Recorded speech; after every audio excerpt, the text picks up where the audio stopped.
You're listening to the Major Pod Network, the only place where your favorite toy store, bar, arcade, and arena are all on the same block. Scratch that major itch.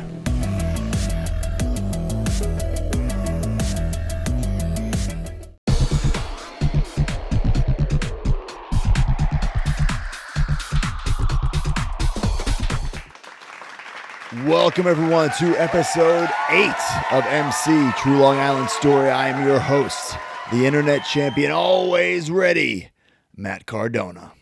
I'm also here, producer of the Major Pod Network, Smart Mark Sterling Esquire. Oh, baby. Oh, baby. Let me do it. Oh, how sweet it is. Got that PBR. Which one do you go for? I went Wild Berry, which is my favorite one. On this show, it's got to be the stronger seltzer lime every time. You're right. This is the new Bud Light lime for me. Okay. You know what I'm saying? I'm staying in gimmick. I really like the Wild Berry. I had it this weekend. I got the shirt. You got any of the shirts? I didn't get the shirt yet. There's 4 shirts, technically. I know. I really like the one that all three of us are in that is the parody of John Cena's shirt. That's right. Now, guys, if you use the hashtag MajorPBR, post a picture, a video, whatever, every week we will pick a winner and send them a shirt from Pro Wrestling Tees, one of these Major PBR shirts, but we will announce the winner on the Major Wrestling podcast every week. So you got to listen to that, which you probably already do. But if you don't, listen to that. Yeah. At least and then obviously if you win, we're going to DM you. So if you don't listen and you won, you'll know. You'll know. All right. Hey, okay. This is the final push here for FWF Live. So I just wanted to talk about it real quick right off the top. It's today. Technically today. Today is FWF Live if you're listening to this on Thursday. It's very confusing to some. It is a pay-per-view, a streaming pay-per-view with merch. It's on Patreon, patreon.com/FWF Live. But it's not a subscription. It's not a monthly charge. You have 2 weeks. Well, by now, you have 1 week to watch it. You'll get the merch, and then that's it. The Patreon goes away. You're only charged once. This was the easiest way for us to deliver the show with the merch. I'm very excited. Tonight in the main event, 5 p.m. Eastern. Watch along with us. But if you don't want to watch along, you can't. You can watch. You have another watch week. Whenever. Yeah. Watch whenever. Yeah, exactly. I will be taking on VSK for the Creative Pro Heavyweight Championship. I'm already the Major Pod champion. Right. Well, technically. I'm the internet champion. That's undebatable. And now, after tonight, I will be the Create a Pro champion. And you know I'm going to celebrate by drinking some PBR, Stronger Seltzers, limes, baby. Are you aware that VSK is my tag team partner in many parts of the United States of America? With this pandemic, you guys haven't been teaming. So we it's haven't over. been teaming. No, it's over. It's over. Okay. It's over, baby. All it's right. over. It's over. Let me tell you this, full disclosure. Just like Z True Long Island Story, us at the Major Pod Network and FWF specifically, we do things, everything in-house, right? Could we have gone to Fight TV and got this pay-per-view on Fight TV or something? Kind of, I guess.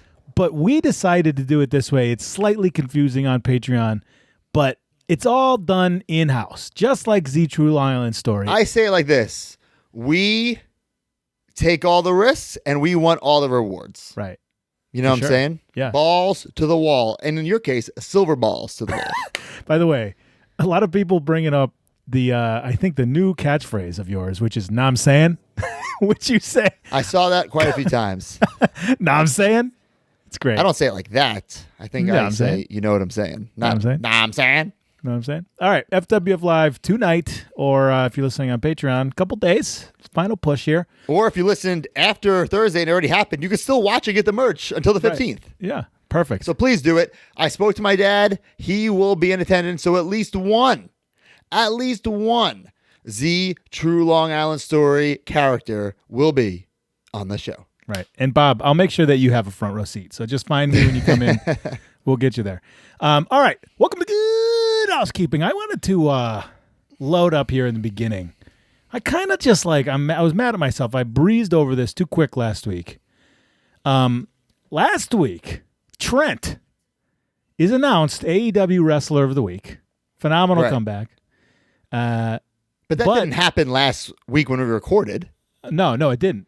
But I'm just saying, last week it happened, but also in the same exact week, the night before, literally 10 days to the day that he's announced AEW Wrestler of the Week, he is Broski of the week, which is cool. Yeah, we should have put that over, Mark. we should have put that over on social media. D Freedom, if you're listening, put that over on social media. D Freedom, by the way, doing a great job with these little videos. But as of this recording, has not sent me the videos from last week. So D Freedom, as I'm putting you over, you're slacking. Right. So let's talk about Trent here. Obviously, he becomes a big character, but he debuted 2 weeks ago now. And, how did you first meet him? And, what was your friendship like? I know that you were sort of in the business a little while when he came in, right? So, other side jackass. He was in the business before I came in. But he was really young, I started September 11th, 2003, right after high school. Well, not right after. I waited till I started college. The deal I made with my parents was, okay, I'll go to Nassau Community College, the local school. You don't go away. I'm still living at home. I'll go if you want me to go. I'll take these BS classes if you want me to go. If you're going to pay for that, fine. But then I want to go to wrestling school. Will you pay for that? So it was kind of the trade that we made. And I'll never forget walking into those doors, and I was incredibly nervous. I didn't know what to expect. I went to an NYWC show over the summer to scout the guys. I was like, ooh, I think my style and size is the same as like Dan Barry and Johnny Ova. I don't know if you even know who Johnny Ova is. He was like a big deal in NYWC in 2003. I do not. No. Yeah. Anyway, I know Dan Barry. Him and Dan Barry had these killer matches. So I went, I watched their match, I left. So I come into the school. I don't remember if Plasma Greg is there the first day, but he's definitely like in the system. And he's younger than me. So he's got to be, if I'm 18, he's got to be 15, 16 then. Holy cow. Yeah. And he's already wrestling on shows. Not on shows. That was the little catch. Not on shows. Right. Because too young. In New York. Maybe he went to Jersey, I think. Yeah. Not quite sure. Don't quote me on that. We had a guy at Creative Pro just like that. He came in when he was 16, but he had to just practice for 2 years until he could get on a show. Yeah. And we bonded pretty instantly. And it's like NYWC certainly wasn't a job, but it's like any job. You connect with some more than others. Some people are just a, hey, what's up, guy? Some people you don't like, and some people you really bond with and hang out with outside of wrestling. And, myself, Dan Barry, Brian Myers, Trent, we all kind of bonded together. In fact, myself, Dan Barry, and Plasma went to Disney World and Universal together on a little trip. Like back then? Back in the day. Really? Yeah, back then. I got pics. But Brian did not go. Brian did not go. Of course not. But, Trent was super talented. I love when he debuted as Plasma. We were also happy he was finally on the shows, right? Yeah. And then, when I got signed with Brian, we were like a package deal. Myers and Matthews get signed. And at the time, he was teaming with Tony Nese. Or maybe after we left, he started to team with Tony Nese. I'm not quite sure of the timetable on that. But then I think NYWC got it in people's minds like this is a developmental territory for WWE, which it was not. It was just a coincidence that Mike Mondo got signed. But Mike Mondo left, did an OVW tryout, worked his ass off there and got signed. You know what I'm saying? Like, yeah, right. I just said it. You know what I'm saying? I just said it. Now you're going to take ring a bell every time. Yeah. So Matt Stryker made it to WWE, but Matt Stryker wasn't trained by NYWC. He did NYWC. He went to NYWC training, but he was a Northeast indie guy. He was a teacher who got fired. It was a big news story. WWE picked him up. He was super talented, right? But he didn't come from NYWC. What I'm saying is, so you get Stryker, Mondo, us, Brian and I. And NYWC, I think, ingrained in people's minds, like, you don't have to go anywhere else or do anything else. You're going to get signed. And that, luckily, Trent Beretta, Plasma, Greg got signed. Tony Nese didn't. I think everyone expected them to get signed as a package deal. And kudos to Tony Nese for busting his ass and not taking no for an answer. I mean, almost a decade later, if not a decade later, does the Cruiserweight Classic get signed, Cruiserweight Champion. We'll get into him. We probably won't get into it, actually, because he's not involved in the show. Right. But, so he's still cruising along, too, to this day. Oh, he's still there. He's still here. We're not there. He's there. So when Trent... It's so confused. Trent, Greg, Plasma. When he debuts in WWE, we're super excited, right? At least I am, because Brian was doing stuff with him in Tampa for FCW. So I wasn't. So I hadn't seen him in a couple of years. So he gets signed years later. Years after us. But not like super long after, but enough. And you don't do developmental with him at all? I don't know. But Brian does, yeah. Okay. Brian does. Yeah. So, so Trent is there for that WrestleMania to tie this all together. There's I believe it's booked or billed as a lumberjack match on the pre-show that turns into a battle royal. I'm a lumberjack. Trent's a lumberjack. Brian's a lumberjack. So the NYWC boys are all together. WrestleMania. And we go to still photo and we take that photo in still photo. You know what I'm saying? Yeah. I just said it again. Sure. Yeah. And I pulled it up actually to show you. I'm sure you can edit it in nicely. Or this might do the trick. But here it is. Us three before we go out for WrestleMania. Yeah. And we have a picture of us three together. Before we all left. Well, definitely before Brian and I left. Because I think Brian and I were the tag team champions, and Plasma was the NYWC Hi-Fi champion or something like that. Sci-Fi, one of those. So we were always bonding because we were the ones that wanted to take it to that next level and not just do the it's great if you want to make NYWC or insert whatever indie fed like a softball league and do it, practice a couple days a week, do one show a month with your friends and family. That's cool if that's like your hobby and that's it. But we wanted to make it our life. So we had that bond, and that's what bonded us together. And to be together all those years later, was it WrestleMania? I mean, yes and no. It wasn't the main card, but we still walked out. There were still people there. It still felt like WrestleMania, so we took that picture. I'm still extremely proud of that. And then years later, fast forward, Brian and I win the tag team titles at WrestleMania, and we take a very similar picture with Tony Nese, who that night wins the Cruiserweight title. So it's special to me to have the picture with Trent and with Tony Nese. So people don't realize, I think that, you don't know until you do this. But when you're training in professional wrestling, 2 hours a night, couple days a week with these people, you're putting your lives in their hands constantly. Right. There's a insane bond, and we have that at Creative Pro where you just become fast friends with people when you're training with them and you're getting better with them when you're all trying to do the same thing. So there was clearly nights. You're saying there are clearly nights where you, Brian, Trent, Tony Nese, Dan Barry are all training together for hours. Yeah, and there's other guys too, but yeah, for sure. Yeah. You know? Which is really cool in the history of pro wrestling to think that, you guys are learning hip tosses together. But. Yeah, and NYWC was look, I just named all those guys that came from there, right? A great school. Pat Buck came from there. Mikey Whipwreck, I'm so grateful for everything he has taught me, not just in the ring, but more so specifically out of the ring. Right. So NYWC was great for that time, and I loved it.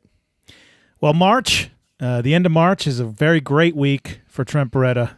Doesn't matter if it's 10 years later. Broski of the week, AEW Wrestler of the week. Congrats. All right, what else do you have for follow-up? I have a couple things. Not that much follow-up, actually. Okay. Actually, now that I'm looking at it, I don't have any real follow-up except for Pat Fitz. Do it Mung 61 in the Gnome Club. Oh, yeah, I saw that. So, guys, if you have that Zack Ryder Garden Gnome, post pics. We want to see.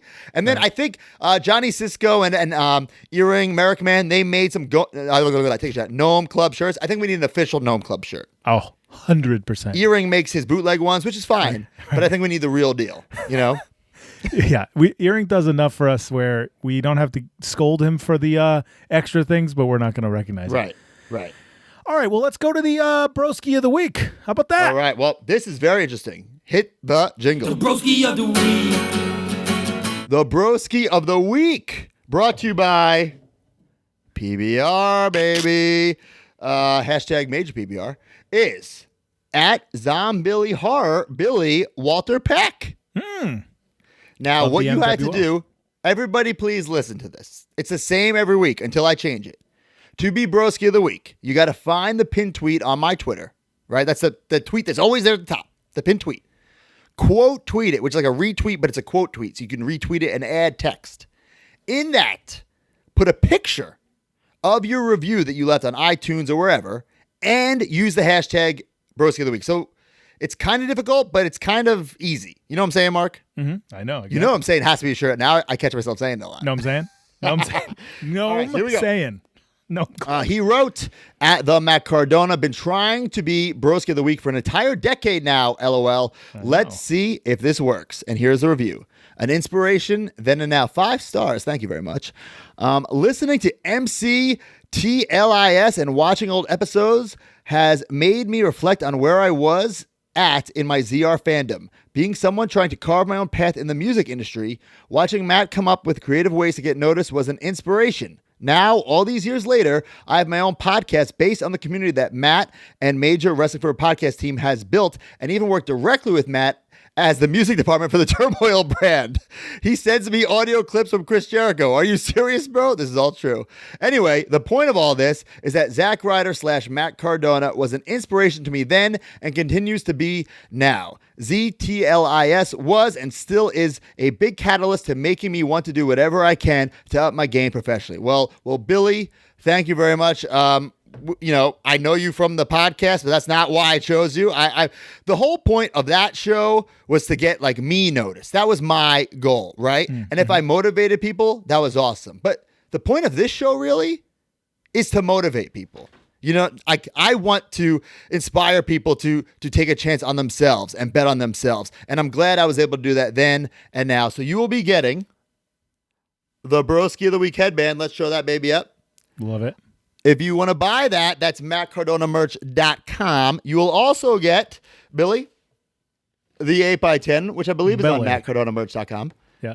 And you will get the exclusive Broski of the Week sticker, not for sale, on mattcardonamerch.com. The internet champion masks are available on mattcardonamerch.com. Brand new. Thanks, Kaneki. Oh, is that one of the is that the classic masks that we have for the soft baby? Oh yeah. We need one of those. Yes, that's right. So Billy, thank you very much. But however, we have the first ever honorable mention. Okay. All right. Because this guy, I was going to pick him, but he did not follow the rules. Aha. Boo. That's what you get, dude. Added one of those iMovie boos. No, I'm serious. Added it. Yeah. All right. But it was very Here we go. Let's find this. He leaves a review. What is his name? I'm not good at screenshotting stuff today. Sorry. Okay, it's at Tommy on the Spot. Okay. Broski is not Broski on the spot today. No, I'm not. Okay, a big review. A great podcast that really takes me back. Again, 5 stars. Absolutely love taking the trip down memory lane every week and reliving 2011 WWE. WrestleMania 27 was my first live Mania, and at this point, Zack Ryder was my favorite wrestler. Every week, my coworker and I would take time out of work to watch Equals 3 and Z True Long Island Story, and quickly became huge broskies. So heading into Mania, my goal was to meet Matt at some point. He wasn't at the Access signing I went to, but after the Raw after Mania, my buddy and I went to a diner, and who was there but Matt, Dolph Ziggler, and Nikki Bella. It gets better. Since they were eating, I didn't want to interrupt them. Thank you very much. I appreciate that. But I waited until they were leaving and got up, walked across the diner, and I approached the 3, asking if I could get a quick photo. Dolph blew me off and said, "Not today, Mark." But I said, actually, I would like a photo with Matt. Ziggler popped huge and said, "Go get him, kid." Matt said, "All right, bro, listen, just act like you know us and follow us out, because if not, everyone is going to start coming at us." So the 4 left the building, and I got to talk with Matt for a few moments and got a great picture. It was so cool, and I was feeling so good about it that I decided to ask Dolph if I could press my luck and get one with him and Nikki as well. He said, absolutely not. Did he do that? Like, why was he being a heel? I kind of remember this. And then he posted a picture of us, which is pretty cool. And I'm wearing my shirt at the diner. What a month. Well, hey, it's Mania week. You got to do that. It's Mania week, baby. Yeah. Really, well, hold on cool. a second. Would Dolph Ziggler do that like a lot of times? Like, was that his thing? Listen, Dolph he's going to hate that I say this because he's #heel. He's a very nice guy. But Mania week specifically, the fans, they're like, where are they? Where are the wrestlers? Yes, so if one person spots you at a insert gym, diner, wherever, now they're adding up. So you can't stop for one person, because then you're going to have to stop for everybody. You know? Oh my God, yeah. I was about to say, you know what I'm saying? No, you just can't do it. So that's why I told him, hey, come out, pretend you're with us. Because it would have been just too much. Right. Too I get much. it. Especially, just too much. I also found a review. This person's not winning any prizes. 3 stars. He's not either. He just got the honorable mention. 3 stars. Love Matt. I love the idea. His co-host is way too fanboy and has limited knowledge on wrestling. I'm like, Pretty funny. what the hell? Limited knowledge on wrestling? What more do I need to know? Okay. Let's go to the tweets of the week. Robert M. Sherman, he tweeted, at Zack Ryder, I sketched this while watching Raw and thought it turned out pretty cool. Long Island Ice Z, quote, hashtag I want wrestling. And I could actually click the picture, and I have it on the screen right now. It's a really cool drawing of your face. And now I'm assuming, and I brought this up because I'm assuming like at this time you're getting more popular, you're getting this kind of stuff all the time. And I loved it so much. Yeah. I loved it so much that this just came up on my personal Facebook memories because I had posted it on there. Oh, really? Yeah. Because this picture is really cool. It's really cool. It's a Z, and I'm in there. Yeah.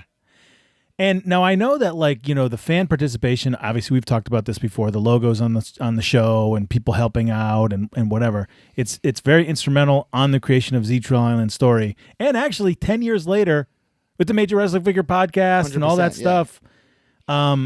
So I'm just wondering sort of like what your thoughts are on that. Do you pop all the time when you see this kind of stuff? Like, even to this day, it doesn't get old. When someone takes, you know, whatever their skill is, good or bad, right? If they take the time and they do something, I'm gonna put it over if I see it. Right. You know, if I don't put you over, I didn't see it. Right. I would never, you know, whether it be a like or I'll do something. I'll be bare minimum Brian at least. Right. I will, if I see something and I can tell that it wasn't just like a filter, you know, some people make like filter arts, they didn't really do anything like that. I'll ignore. Right. But if I can tell that somebody really put their time and effort into something, of course I'll like it because I love that stuff. And hey, that's how some people like TTD became employees of the Major Wrestling Podcast. I liked something they did. I reached out. Yeah. And you know, the rest is history. So you never know. And we talk about that all the time, just like not waiting around for the opportunity and just like taking opportunities for yourself. Right. And then that's just sort of like the way to success, helping people. You know what? I'm going to give someone a shout out right now. It just happened actually on my Instagram. It might have been on Twitter as well. I didn't see it if it was. Yep. Somebody made this really cool drawing at Illustration by Rich, right? He made this really cool drawing. Oh, yeah, I saw that. It was really cool. Yeah, I liked it. I DM'd him and said, hey, I want to post this, you know, on my Instagram. Can you send it to me so I don't have to just like copy your, you know, screenshot it so I get the full image? Right. And he said, you know, absolutely. And then I said, you know, thank you, very, very cool. He said, Heart Foundation for your information. That means a Major Wrestling Podcast Heart Foundation. I said, hell yeah. I was going to ask if you'd be interested in designing a Major Pod shirt similar to this with me, Mark, and Brian. And he said, it's not just a yes, it's an oh, hell yes. See, that's so cool. I was going to say, and who knows where, right? Yeah. It could be a one-off shirt, but who knows what can happen. Right. I have merch designed by people that they just did for no reason. So it's really great. Yeah. All right. And then you said, on April 4th, 2011, did anyone else see the Broski of the Week sign during WrestleMania? Now, you know what? I'm just going to press pause right there, and because that's part of the show. Yeah. So we'll bring that up in a second when we talk about the show. But first, let's hear a little word from our sponsors.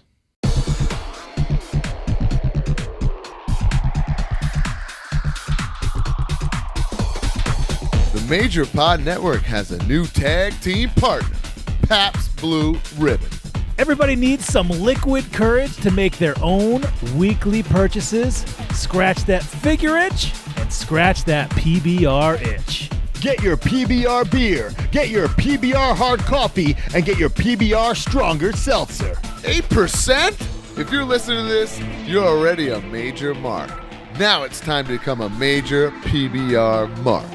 Use the hashtag MajorPBR and post your pictures and videos of you major marking out. Pabst Blue Ribbon and the Major Pod Network, the new tag team champions of the world. Of the world! But we're definitely not getting any new figures from Mattel.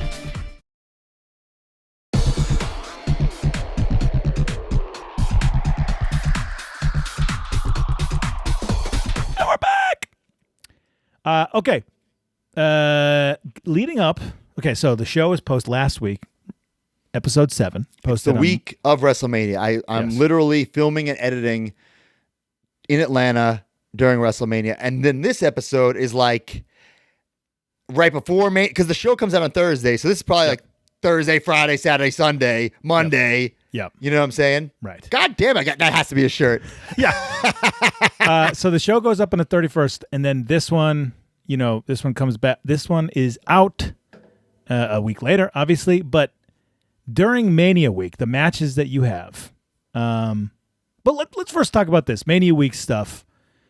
Are people, you're doing these access things, right? Are people coming up to you at this Mania asking you about the show or Yes, telling you that they love the show? This is where I'm finally starting to not only get, I've been getting the social media love, but now I'm getting that real life love. Mm-hmm. I'm doing autograph signings, and those autograph signings, you only get a couple seconds with them, but they'll tell you how they feel about you, Mm-hmm. Love the YouTube show or whatever. Yeah, but even that sentence, it means the world to me hearing that. You know what I'm saying? Of course. Because God you're damn trying it. to figure. We should do a you know what I'm saying count. Because you're trying to figure out. I always loved Access. You'll see a lot of stuff from Access in this episode, but even to this day, I always made it a point to walk around Access because there's so much cool stuff. I never got to really experience it because, as a fan, when I was a kid, there was no WrestleMania Access. If there was, I was not going to those WrestleManias. So if there was a WrestleMania, I think there was a fan fest before WrestleMania 10, which I went to. It's the iconic Hasbro booth, right? But I didn't go to that. And if there was something before WrestleMania 20, I certainly didn't go to that. Right. I feel like WrestleMania Access it really started becoming a really big thing. Like 23, maybe even 24. I think they had them before, but I don't think it gets really, really big to like the 23, 24. Right. That makes sense. Era. Yeah, for sure. Okay, so then you're talking about Access. Now, there's what some people that might not know if you've never been is, especially back then, but even now, there are matches that happen throughout the week, and it's. Just I will say this: having a match at Access sucks. Oh, yes, it sucks because people. They have a limited time at this Access. So whether they're like, oh, I want to go meet so-and-so and wait on this line. Maybe I want to go do my favorite superstar entrance. Maybe I want to look at, Undertaker's grave site, whatever. So the majority of people are not going to the ring and watching it. Yeah, of course, there's a couple people around it. So there's just like a ring in the middle of this thing. Yeah. So now they do NXT stuff there, and they actually do things that mean things, and they tape things there for NXT. So there's actually some meaning and substance behind it. But back then, no, it was just two random guys, or tag team, 4 random guys, whatever. I've had some legendary horrible matches at Access. I've had some really fun ones. One I can tell you a quick story. It's WrestleMania 25. I think I know what you're going to say. Me versus Charlie Haas. This is Edgeheads are over, but we're still Hawkins and Ryder together. Not getting brought to TV, not doing anything. I'm not wrestling. I'm not training. I have to do the singles match with Charlie Haas. This is Charlie's hometown. He comes out with like a video camera, old school video camera. His family's in the crowd. Then they take the camera. He's treating it like it's WrestleMania. And I get it. His family's there, hometown, WrestleMania Access. Right. I come out. He wants to do this whole like baby face hot comeback, and I am so blown in this match. So blown up, so tired. Like even in the heat, I'm so blown up. I'm thinking like I debated it. I didn't do it, but I debated I might have to fake an injury here to get out of this. I don't think I can continue. Wait, why? So he's doing his comeback. Like the first singles match? Why were you so blown up? Yeah, it's my not only first match in months, first singles match in like probably years. Okay. You know what I'm saying? Yeah, sure. So he's doing his bump and feed comeback and bump and feed. I'm not really feeded. I'm like pulling myself up the ropes like Rocky Balboa at the end of a fight. Right? I was so blown. But the flip side, later that night, Brian was supposed to work Jimmy Wang Yang, I believe, in a singles, or maybe he was supposed to work Hurricane. Something happened. No, he was supposed to work Jimmy. Hurricane wanted to get out of going to the Hall of Fame, so he wanted to work. So we turned it into somehow we convinced someone to turn it into Hawkins and Ryder versus Hurricane and Jimmy Wang Yang, and that was a fun match. Right, that was a lot of fun. Yeah. So if this podcast is still going on this time next year, I wrestle Drew McIntyre at Access, and I film the whole thing and bring out the internet title and everything. Oh, right. So that was a fun one. I always love working Drew. Let's see some other legendary ones. Before the one in New York the first time, me and Joe Henning had to work, and we were like miserable about it. We're like, this sucks. And Bill DeMott, this is like the beginning of NXT. Bill DeMott, because it's all like NXT matches, and then a couple main roster guys had to do it. We're like, why do we have to do this? And Bill DeMott's like calling spots to us over the headpiece. We're like, Bill, we're not your students. We're not listening to your spot. That's what we're thinking in our heads. We're like, right. Please end this. And that Access was even worse because the people weren't really. Have you ever been to an Access? No, never. It's usually like a big, how can I describe this? Like a conference, a convention hall, like a Comic-Con almost, but Access. Yeah. This particular one was in the arena where the majority of things were up top, like in the concession stands. Oh my God. So there was like even less people by the ring. Okay. That one was makes sense. miserable. You'd have to walk all the way down in the bowl. Right. Yeesh. I'm trying to think of some other fun ones that I had. I don't want to be all negative here. We'll talk about some fun ones that happened on this episode. Well, this one, I mean, we could talk about it right here. Okay, 4-1-11. Okay, yeah, let's skip that before we get right. 4-1-11. Rob Dyrdek. Yes, Rob Dyrdek of Ridiculousness on MTV, Right. which, by the way, is 95% of MTV's programming right now. I'm not even kidding. That's not a joke. I believe the show he was filming for then was Fear Factory. No, not Fear Factory. Fantasy Factory. Fear Factory Fantasy is the show Factory. that they eat like cow testicles. That's Fear Factor. Okay, yeah, Okay. You're right. We're mixing it A up. little mishmash there. Okay, Rob Dyrdek teams with Roddy Piper Unbelievable. to wrestle Tyson Kidd and Zack Ryder at the Georgia World Congress Center in Atlanta, Georgia. And I did a little digging. I had a friend of a friend reach out to Tyson Kidd to ask him his memories, and we're gonna play that right here. Can you just play the real audio? Kidd. I will in the show, but I want you to react to it right now. Okay. So I'm gonna play it. Tyson Kidd and Zack Ryder versus Roddy Piper and Rob Dyrdek. Kind of like WrestleMania 1 main event all over again, except absolutely nothing like the WrestleMania 1 main event. It was a tag match at Access. It aired on Rob Dyrdek's Fantasy Factory, but also was like there were like 30 Make-A-Wish kids at that Access at that match. Was the point of it, which was pretty cool thing to be a part of. Obviously, you somehow off the little bucket list magically you put a little check mark beside Roddy Piper's name, which you don't expect to happen in 2011. Yeah, I just remember Broski and I putting that match together with them, and just like, for a guy like Rob Dyrdek, it becomes a crash course in training, and like he's learning everything day one, and then gonna perform the match that night. So like that, it all went pretty flawless, all things considered. But what a crazy experience! What an insane experience wrestling those two. Yeah, It was cool for him. Thank you, Tyson, for sending a little TJ. note in. Yeah. I'm glad I got to experience it with someone like Tyson, because it was a like, what the fuck is going on day. Yes. So hold on. Where does this come from? When did they tell you? Are you like, what? yeah, exactly. Now listen, at that time, Tyson and I definitely underused on television, but they know we're good hands, right? They know we can work. They know if any two guys are going to pull a passable match that needs to be televised, and not only passable, but safe match with Roddy Piper and Rob Dyrdek, who had never been in a ring before, it's us two. Okay, So, that's cool. I don't want to say honored, but like at least the company knew that we were good and not the shits, right? Like we weren't on TV, not because we weren't. How can I say this? We weren't not on TV because we were the shits. Right. We weren't on TV because they had nothing for us, whatever, creatively. Right.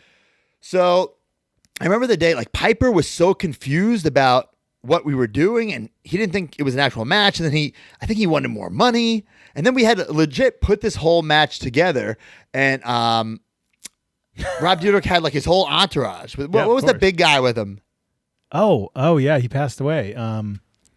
I forget, but his name just Big. I don't recall his name. Yeah. I'm not sure. Robin Big, right? Robin Big. Yes. So he's there. He gets involved in the match. So we're calling everything.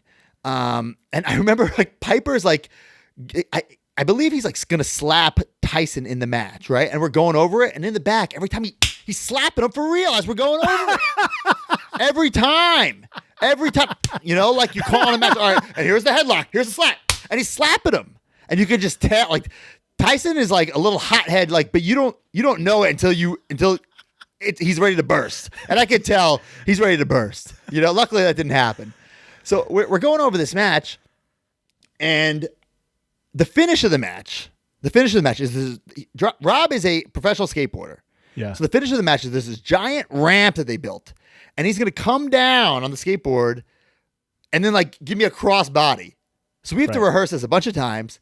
We get a crash pad out. It takes him a while to like, because he has to realize, okay, how, you know, when do I have to jump off the board so I don't get caught because there's the ropes. Long story short, we get there. This rehearsal, I catch him and he's like, oh. I think like he's about to like go, ha ha ha, right? He's selling it like a gunshot wound. I'm like, you landed on me. Oh my God! Wait, that's in the practice. In the practice. Okay. I'm like, bro, how do you think I feel? I caught you. Like he's so overselling that I thought he was gonna be like, just kidding, guys. But that part never happened. Oh my God! So he was actually hurt. He was actually hurt. I mean, because wrestling hurts. Yes. It hurts. Yes. Anyway, so we're going over the match, and I remember like Scott Armstrong was the agent, great guy, and he was helping us he was being like the middleman. And I remember like Rob and his people wanted Rob to do like more offense, and I think Scotty would be like, "Hey, like trust me, these guys know what they're doing here. Like they're gonna take care of you." Because like, come on, right? More offense. The match is available on YouTube somewhere. You can go watch it. I tried to look for something. I couldn't. It airs on his show eventually. Yeah, but there's a fan cam footage on YouTube. Like someone doing it off their cell phone or video camera or whatever. Oh, okay, cool. I remember like there, like Tyson says, there's kids there at Make-A-Wish, and like they're the baby faces, we're the heels. I remember like Piper like spits at me. This is like you, like you know, like to get me in the ring to distract the ref so they can like put heat on Tyson, but they're the baby faces. Oh my God, it was wild.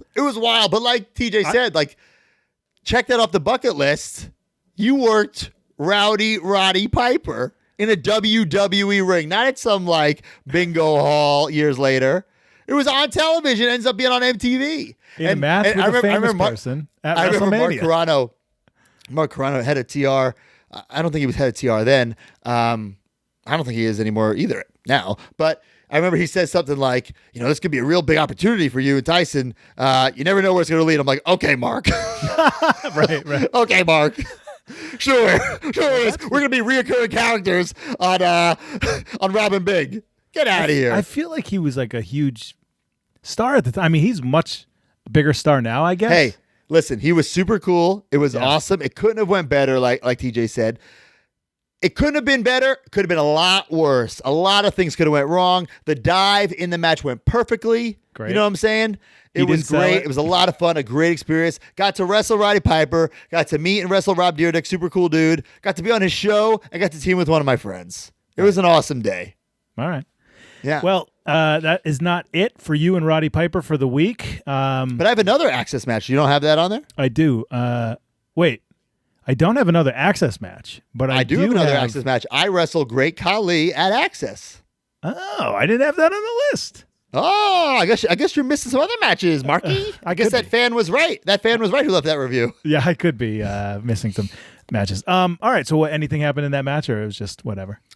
Just whatever. Typical Kahli match. Another follow up is last week I told the Kahli story about the cigarettes, and then last week on Major Wrestling Podcast, if you can edit it in, Brian tells his version of the story, which is almost exactly the same. But did you have the pants that said the wrong thing? Remember that? What? Wasn't I the one who figured it out? I think he did, man. What Yeah, it's did like he say? Punjabi instead of Punjabi. Instead of Punjabi Playboy or whatever. And he was just wearing them, no given. Like, and then someone pointed out, and he just shrugged his shoulders and still wore them for a while. Yeah.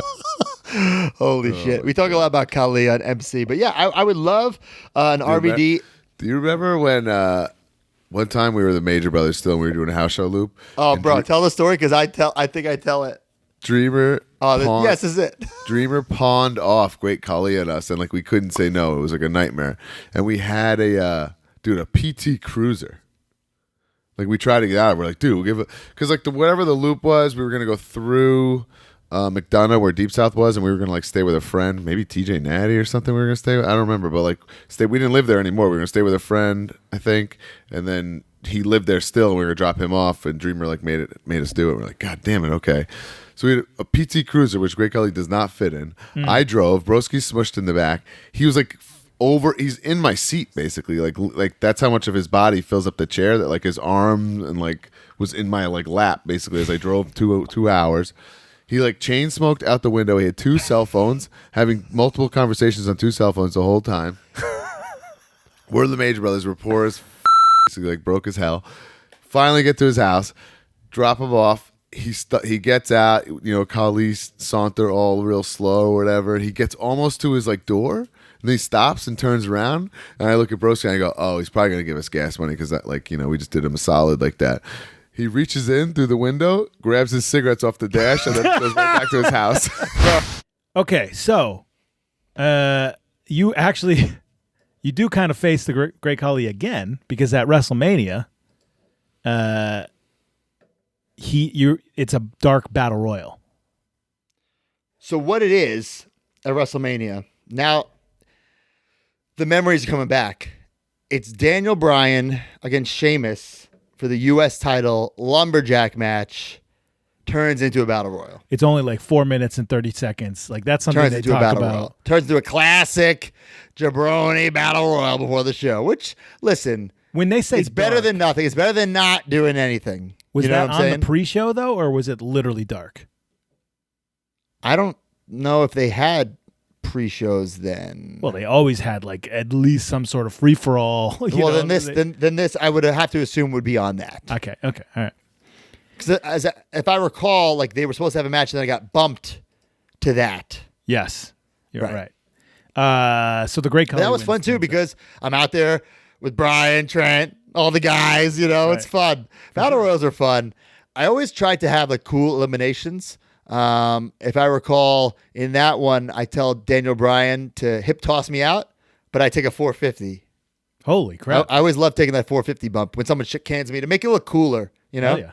Because I always say you can only control what you can control. So if someone gives you a shit can, you can make the bump look as cool as you want, like Taka style. Now, are they telling you that you know about this match like weeks in advance? Like, well, I'm doing the days. I'm sure days. lumberjack thing. Or Days whatever. before. Yeah, days yeah. before. Do you get like sick gear for this, even though it's just this? I did get special gear just for that. I always try to have special gear, but especially for like Mania, whether it be Access or not. Well, not Access, pre-show, kickoff, whatever you want to call it.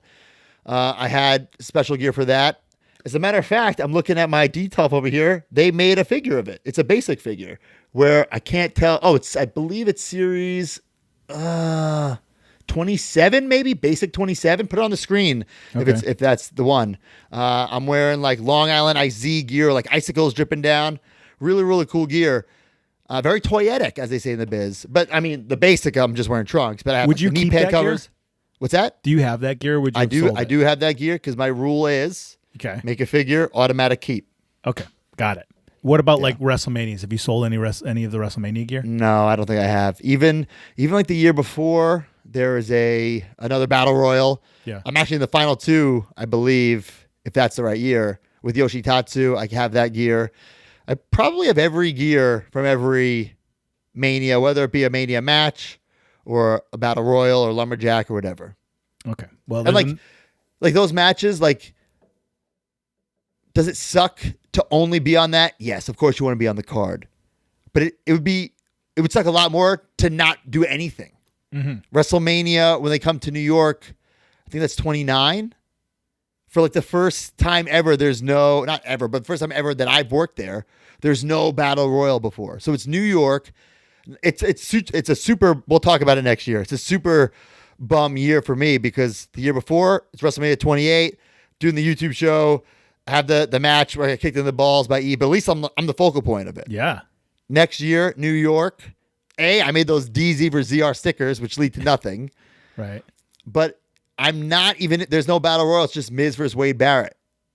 So I watched the show from Miz's family's press box. It's like a horrible evening for me. My God. So yeah, I'd much rather be in a Battle Royal than nothing. So I felt bad for like this year.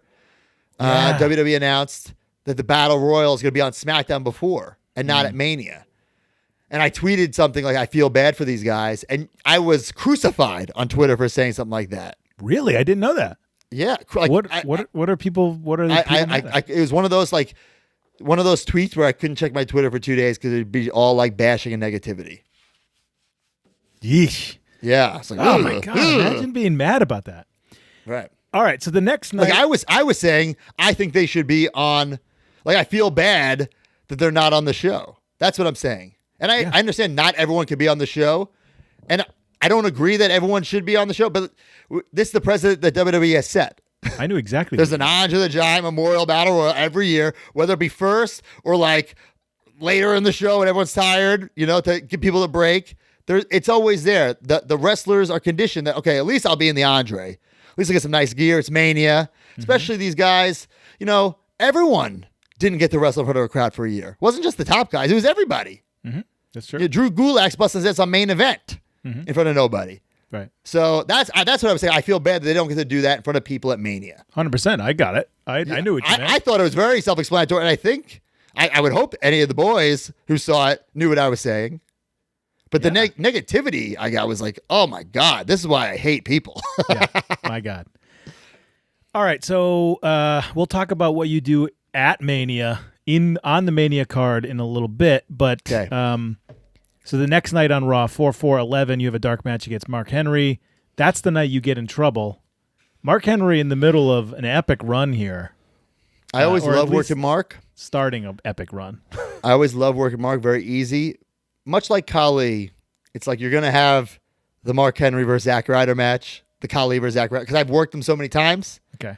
Where I know the deal, and both of them were very trusting of me. Let me get my stuff in, Okay. if you will. Not that it's about that, Yeah. but it wasn't just a straight up squisher. Yep. I did get squashed at the end. Literally. Of World course. Strongest Slam. Yeah. Always working Mark, working Kahli, night off. Right. What up, dude? I can see this match perfectly. Dark match. You're the bad guy. Oh, yeah. Easy. It's I'm so probably easy. flexing at him, Yeah, yeah, Oh, right. easy. Yeah. Easy. Is there any kind of are you noticing at all some sort of babyface reaction at all yet? I wouldn't say that yet, but as we'll talk about later in the episode, those Broski of the Week signs were big. Okay. Well, let's get into it. Real quick, WrestleMania 27 happens April 3rd, Atlanta, Georgia, at the Georgia Dome, 71,617 people, buy rate of 1,059,000, the biggest WrestleMania ever. Obviously, the main event, The Miz is the champion with Alex Riley. He defeats John Cena. Edge, the champion with Christian, defeats Alberto Del Rio. Cody Rhodes defeats Rey Mysterio in a match in 12 minutes, which is a pretty great match. I watched all these from Mrs. Family's press box this year, too. Oh, right. Michael Cole defeats Jerry Lawler. That happens there. There's an Undertaker Triple H match. And then there's the John Morrison, Snooki, and Trish Stratus match against Dolph Ziggler and Lay Cool. So that's that WrestleMania. Yeah. Big snapshot of what's happening at the time. All right. Episode 8. Show opens. You do the open from Mania Access. Great idea. Yeah, I saw there was a huge photo of me. Why not film the open there? Right. And I film a couple things at Access as we go through the episode. I'll point that out. So that was just a little change of scenery. Why wouldn't I film something in front of this giant picture of me? Hell yeah. Right? 100%. The rest of the episode, though, you're recording doesn't look like a hotel room. It looks like some sort of conference room. This reminded me, so I know where this is. This is in my apartment, but not on my quote unquote set. It's in front of a closet where my dining room table was. I'm having these like weird memories that I'm editing it like late at night. Like I had like very little time to edit everything. And my girlfriend who I was living with at the time, like I'm sure I had to like be very, very quiet and like not have the set and be loud and just get it done. Oh, okay. I feel like I was in a real big rush and it was that or nothing. Well, indirectly, it made it look like you were on location. So I was not. I was in my apartment, dark, trying to be quiet. All right. So you make a joke about you are alone at Access. It's kind of like the Lonely Virgil picture. Yeah, and that was totally set up. Right. Okay. That was totally after an autograph sign. First, I love autograph signings, especially at Access. Because well, 71,000, at least 71,617 wrestling fans in one city at one time. Yeah, and they're so excited, and some people aren't there to see you, like they're just not. But then there's some who definitely are. And like they get to that Access session and they only have a limited time and they're choosing to wait online to meet you for a couple seconds. So that means the world to me. So that was really cool. And then, I filmed that afterwards. I had someone film it. Let's pretend I'm like Virgil. I always tried to tie in wrestling things that were funny. Like the week before I did the Beyond the Mat. This week do the Lonely Virgil. Right. But trust me, I had a line. Which is great. That was all set up. Which is great. So then you're going to have an interview with John Cena, but that's actually just against a John Cena cutout. Right, that's at Access because they have these cutouts all over the place. And then I say, oh, no, I'm just kidding. I have the real John Cena, which, by the way, we didn't even mention it that last week Cena puts over the guest spot. So this is like we're teasing it. We're teasing it. It's going to happen. Yes. So I have the cardboard cutout like, oh, this again. No, here's the real interview. Like, oh, is this it? But no, it's figures in front of the WrestleMania program that I got for free. Probably stole a couple copies. So you do that gimmick where the talking John Cena is now answering the questions that you're asking him. So that's a nice little segment. You've explained that before. Now here's a great segment. Stanford shows up again, and he's going to do a rap, and it's pretty good. Yeah, well, right before that, you failed to mention that John Cena mentions me on Raw. Oh, yeah. Yeah, it's big. That's huge for like. I know it sounds stupid, like John Cena mentioned on Raw. At the time, for me not to be on Raw, John Cena, the guy, mentioning me on Raw is huge, and it's all about how I'm gonna make it huge. Him just saying it's a throwaway line, no big deal. But if I take it and run with it, put it on the show, tweet about it, then it becomes big. Perception's reality. I hate that phrase, but it's true in some cases, and in this case, it certainly was. So I filmed my television right to get that reaction. Did he tell you that he was doing that, or that was just like a spur of the moment thing? I know you're gonna hate me, but I do not recall. Right. But it happens. It happened. It happened. And you probably pop huge. And then you use it. And then of course the Stanford promo. This definitely was one of Scott's like, oh, I have this idea for you. I have this rap. Oh, you do? Oh, here's the rap. Like. Scott would always bring information to the point where it got almost annoying at one point. Okay. I remember he's telling me this rap. I go, I didn't even go to St. John's. He's talking about St. John University. But then I added like little like subtitles to the raps. And like I thought it worked where at first I'm not into it. And then I slowly get into it. I loved it. Yeah, it's great. Yeah. And Scott is super, super talented, super funny, super charismatic. And a great dude. So I always loved having him on the show. And of course, you need content every week. You got to fill this show, whether it be 3 minutes. I don't know how long this one was, 4 minutes, 5 minutes. Yeah. So if someone's gonna eat up 30 seconds a minute, sometimes that's a bad thing. But sometimes when you don't have much, that's a good thing. And I think this week it was it seems kind of thrown together because I'm not in front of my set. But I feel like I do have some good stuff. I've seen him mentioning me. I have this rap, and then stuff we'll mention later in the show. Oh, you got a lot of stuff. I mean, this rap is really good. You throw in the Easter egg figure shot that just happens really quick. And then you go to a merch lady. Who's this lady? You ask the lady if the Zack Ryder shirt is available. She says sold out. Okay, so my shirt was not for sale at WrestleMania. This is at WrestleMania. Okay. I vividly remember I had to walk all the way up that stadium to go to the merch stand. The merch guys were super cool with me. Even then, right? When I wasn't selling merch, because I would go when Hawkins and I were doing nothing as the Major Brothers. There's like, for those who don't know, there's like a little merch department backstage where it's a couple guys, and if John Cena needs his shirt, here's your shirt, John. Triple H needs his shirt, here's your shirt, Triple H. Mm-hmm. So they have these. These shirts of the guy. So Brian and I, if we weren't doing anything, we'd be like, oh, can we have some of these shirts? Or if they'd be like clearing house, here are all these shirts. We've been taking them. So they always liked us. They knew we were big fans, and we bonded. So, they told me which booth to go to. And, and it was all planted. Like, I'm going to say this. You say it's sold out. It wasn't even there. So it was actually a merch lady. Yeah, it is. She was just one that worked there that day. But the whole merch department, I'm going to leave out names, but like Joe Hickey, Pumpkin, Lumpy, there's so many of them, and they'll come up because the merch becomes very important later on in the show. But even then, they were always super cool to me. Right.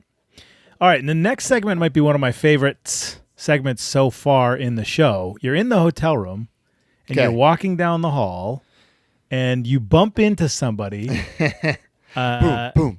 And it's Colt Cabana. Boom, you guys boom. make a joke. He's on the phone. Cabana. You pretend like you don't even know who he is. The forbidden door was opened by me. So this is really cool. Now, number one, let's paint the picture here. I feel like a lot of people, Colt Cabana became super mainstream when CM Punk mentions his name during the pipe bomb promo that everybody in the world sees. But that doesn't happen for another couple of months. Right now, Colt's doing his pod here. Yeah, the podcast, which, listen, okay, right now, what year is it? 2021? Right. He was doing his podcast 2010? Right. Maybe even earlier? Yeah. Ahead of his time. The first 100%. great wrestling podcast. Yes. Yeah. It was awesome. And like this was another one like, can I post this? I don't know. So Colt was an independent wrestler. Right. He might have been a Ring of Honor at that time. Okay. So then... Not quite sure. Don't quote me on that. Right. But he had already done his stint in the WWE. Oh, the Scotty Goldman? Right. Had he at this point? Yes. Okay. He had. So you are nervous about putting it in, so you kind of play with it a little bit, like you don't know. Yeah, like it's like an accent. Like I'm walking down, I go, oh, whoa. Right. But it worked. Okay. Nobody said anything. Nobody said anything. Yeah. Let's talk about Colt. So Colt, you obviously, I mean, I know that you're good friends now. You guys were in developmental together at all? Yeah, in or? OVW, we hit it off right off the bat. Also a wrestling fan, so it's easy to... yeah, but I think this is horrible to say, but I think we also bonded that we were so miserable at OVW. Right, of course. Because he didn't feel like he needed to be there, and I don't think he needed to be. Coming from ROH and being this big indie name. And being a wrestler for 10 years or whatever. Right, and Brian and I were at the same time on ECW, so we didn't belong, and we were butting heads with Al Snow. He was butting heads with Al Snow, so we bonded over that. And I love Colt. Super, I mean, to this day, text him every once in a while. I would say at least once a week in contact. I would say a good, close, personal friend. I don't think that we would be here right now or have the Major Wrestling Figure podcast if it wasn't for Colt Cabana and his work in podcasting in general. I would 100% agree with you because he made wrestling podcasts a thing. Yeah. Right. And he got other people to think, oh, I can do this. Oh, I can. And listen, so many people have said, oh, I can do this. And then they realize how hard it is. It's not just the 45 minutes, an hour recording. That's the easy part. That's the easy part. Yes. You have the hard part editing it. Okay. And then that's really the easy part. It's the promotion. Right. It's the consistency. It's the work and the BS, the tweeting every, couple hours. That's to get it known. But the also recording, having the good editing is easy. Anyone can do that. Yeah, for sure. I don't know if I ever told you this, but early on in the podcast, Colt just sent me a message really late, like one night, and was like, hey, the levels on the podcast, it was like early, like maybe episode 7 of the Major Wrestling Figure podcast. He didn't know who I was, and he knew I was the editor, and he sent me, he's like, the levels might be off. You could use this program. And then he's like, let me call you. So he called me on the phone, just explained to me how to use this program and edit the levels.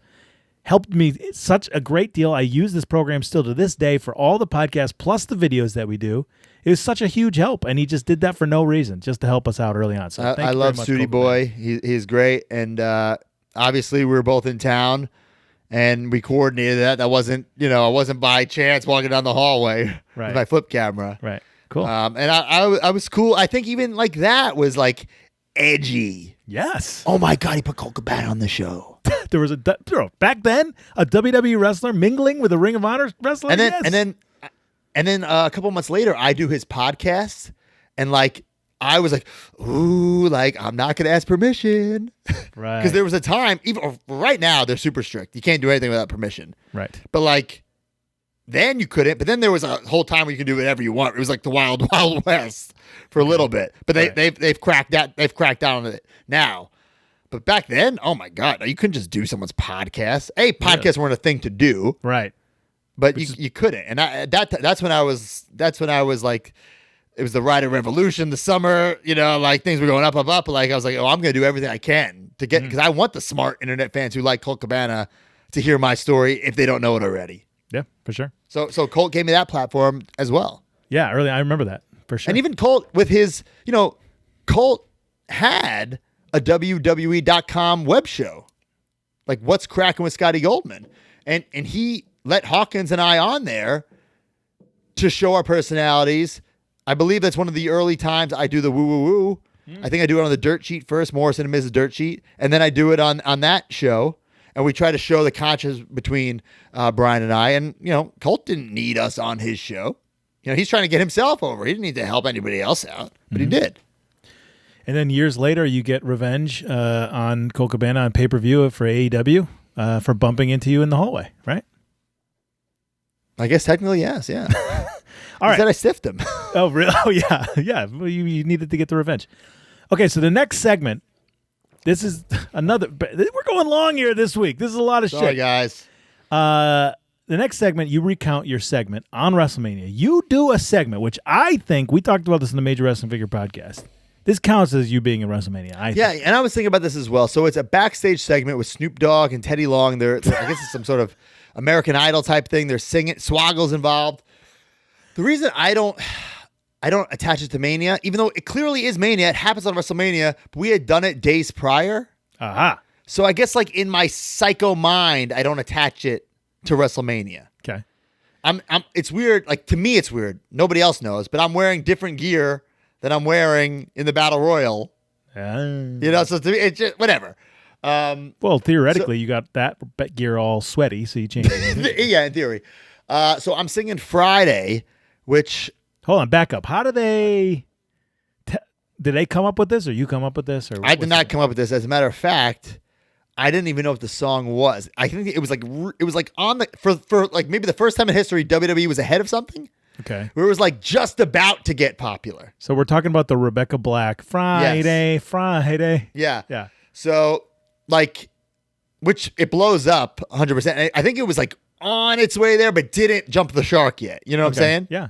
So it didn't jump the shark. So I didn't even know what it was. So I'm nervous about like singing this like in tune and remembering the words because it's barely any words, right? But I want to remember it. I want it to be the best possible. I want it to like, so I was like watching the YouTube video over and over and over and over and over. And then Roddy So what Piper happens comes is in this thing, you sing Friday, Piper comes out of nowhere, hits you in the head with a coconut. stiffs the out of me with the coconut. Stiffs the out of me with the coconut. 100%. Takes that coconut and cracks my skull with it. Bam! You're not going to get up and say, Mr. Piper, you're a little too stiff. So you get some Luckily, one script take. someday. I want to say it was one take. If it was more than one take, I don't remember. Right, exactly. So you get a script and it just says like, you're going to sing this song you don't know. Piper's hitting you in the head with a coconut. Are you like, all right, I guess. Yeah, I mean, hey, let's do it, baby. Let's do it. Okay. Especially going to be on WrestleMania. And of course, again, I made it seem like, oh my God, I was on WrestleMania. And it was a huge deal for me because like those backstage segments, I mean, they count as WrestleMania. I mean, listen, I wasn't getting a WrestleMania style paycheck for it, but whatever. I'm still on WrestleMania. If you're watching, if you're there, you see me on the Tron. If you're watching at home, you see me. So it meant a lot to me, especially, and then again, doing something with Piper. So it was really cool. Yeah. Yeah. I would remember, if I were you, I would remember this WrestleMania as the Piper WrestleMania. Yeah, I Two do different now. things with Piper. Okay, and then you get revenge on Piper, and you That's beat right. the crap out of a Piper figure with a coconut. Where'd you get that Piper figure? Because you're not collecting at the time. Which figure was it? That's outside of Ringside Collectibles. Really? Yeah, that's outside. So you go, you're like, John? I go to Ringside. I believe I pick up the coconut. I'm like, where do you even buy a coconut? I believe I went to Pat's Farms in Merrick, got a coconut. All right. Went to Ringside Collectibles in Freeport. I believe that's an entrance Greats Piper. So I bought the Piper. They probably just gave it to me. And I'm like, I say something like, I'm here to, what do I say? Something like, whatever his line is from They Live. I chew bubblegum and I'll kick ass and chew bubblegum and I'm all out of bubblegum. Yeah, that's what I say. And then I smash Piper with the coconut. Right. For real. Right. It was ruin the figure. So Zack Ryder. Right. But it worked. It's great. It worked. All right. Broski of the week this week. At Sunny D. You Not Sunny Delight. No, not Sunny Delight. Sunny _D_. You give him the Broski of the week because he held up one of the most clear Broski of the week. Clear as signs motherfucking day. all week, like to all the shows that he went to. And I looked up his Twitter profile. I'm not sure if he's been on it for a long time. I requested the follow. But his, as you see on the screen right now, his bio says, Broski of the Week, Episode 8, Z2 Island Story. That's the number one thing. So I saw this, and this was the beginning. This is like, we're onto something here. WrestleMania, someone, first of all, if you're in those front row seats, you're a smart fan. You know what I'm saying? Like you have the money, you saved the money, you got there, you know what you're holding up. Mm-hmm. You're holding up something to get noticed. Right.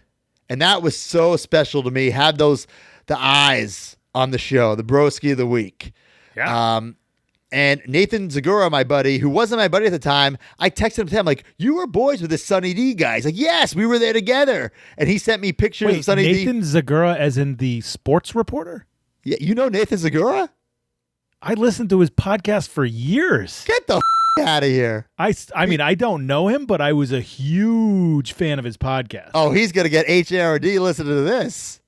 He listens to this?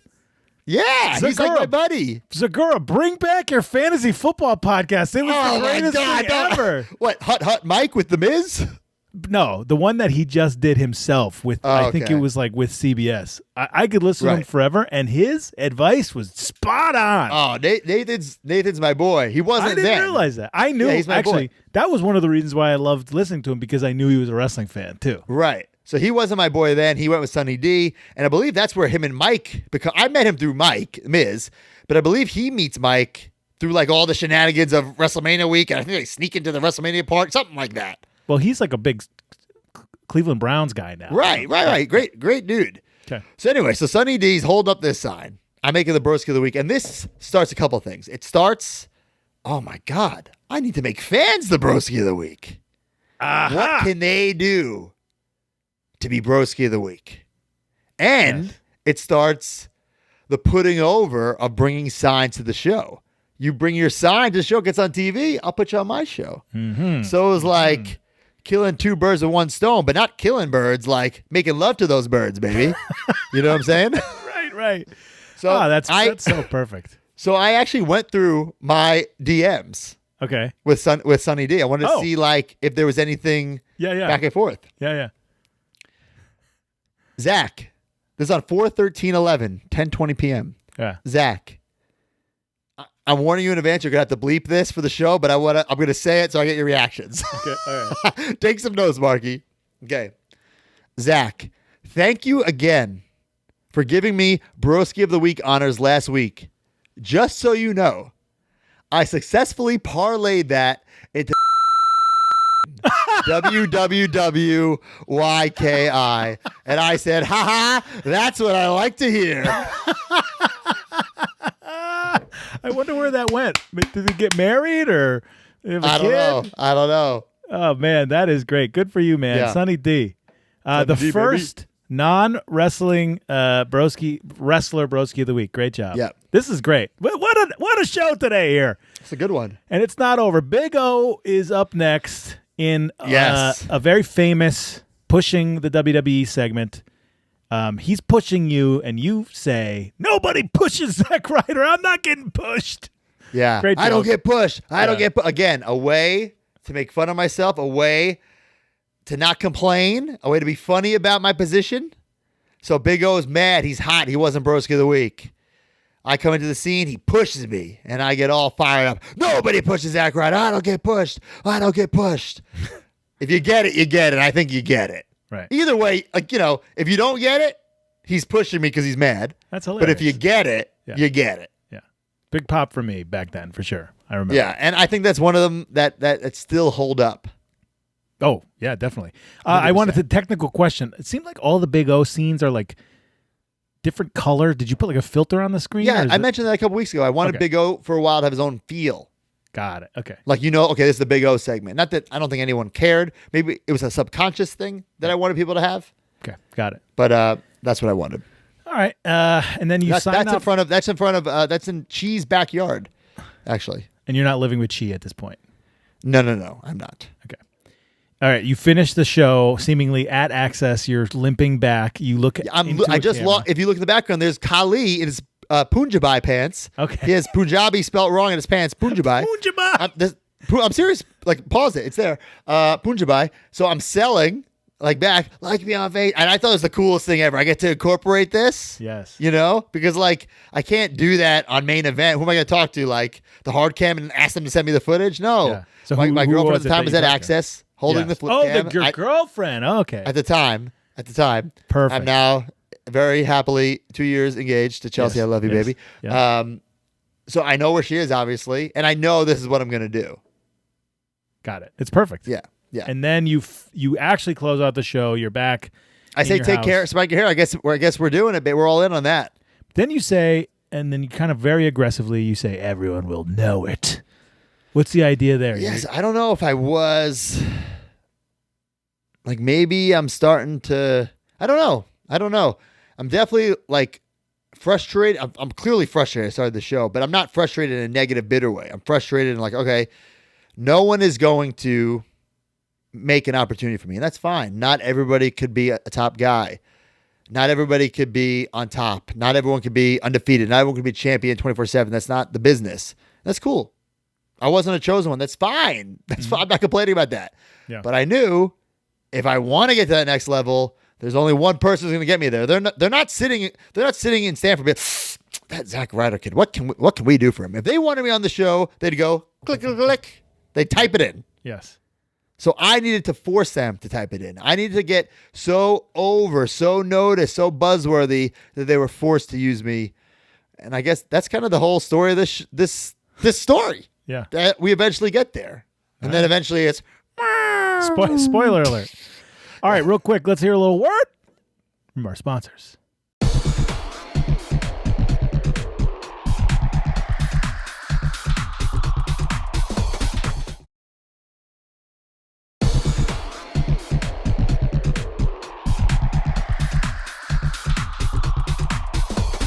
All right, and we're back. All right, characters debuted this week. No new characters, technically. 22. We'll take a shot. 238 views on this right now. It clocks in at 5 minutes and 21 seconds. Is the a tracking little longer. There is figures. This one was a big episode. All right, your bro. That's probably why I couldn't film those in between things. It was so long. I was editing it for days. Right, exactly. And then you're going to ringside for a bit. You're going to Big O and Cheese House for a bit. Crazy. All right, know your bro. Question of the week. Oh, I forgot Unpunched about Man. this. Unpunched Card. At Unpunched Card is his name. How far into Z True Island story getting more popular did you start to think of things like how to incorporate it into your gear, your entrance, live events, matches, etc.? Know your bro. It's not really for this week, but I just enjoyed this question. I start pretty soon bringing out the flip camera to the shows to capture footage. We'll get to it. I think I don't want to jump the gun, but there's a segment that I do on a live event, some random loop where I pull a fan out of the crowd, make him Broski of the week, put on my title. It's like, oh wow, and that's like WWE approved. Aha. So that's like deep later on. Okay. I do have gear that says Z Trolling Island story, but even then, that's later on. Yep. The internet title, that's also later on, where I try to sneak it on once and I get in trouble. Right. All right. That's all going to come up on the show. I'm not even the internet champion technically yet. Right. It's coming up. It's got to be in the next couple episodes. Right. Oh, I didn't know it was that early. Okay. Yeah, it's like April something. But yeah, I knew that the flip was a tool. What I wanted, and it never happened because the technology at the time, either it couldn't be done or they didn't want it to be done, or I don't know. Remember when Tyler Breeze, when he did his entrance at NXT, he had the cell phone and that would be on the screen? Yes. That's what I wanted with the flip. Right. But I genuinely do think at the time there was no way to do it unless it was all like wired. Yeah, you'd have to wire it for sure. Right. Yeah. But now the cell phone, you know. Yeah. Whatever. Yeah. So that was my vision, was that I'd come out with it.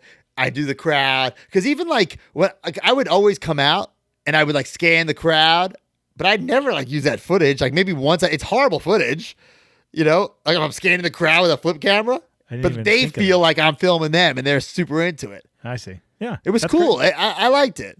And you know what? I just thinking too, it would have been great if one of your figures came with a flip cam.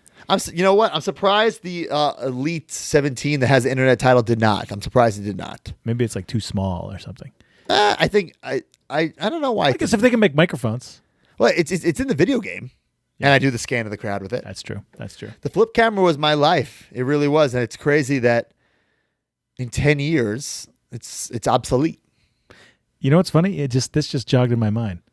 You sold that flip cam, man, because I used and bought a flip cam for my wedding in 2011, and that's what we filmed my wedding on.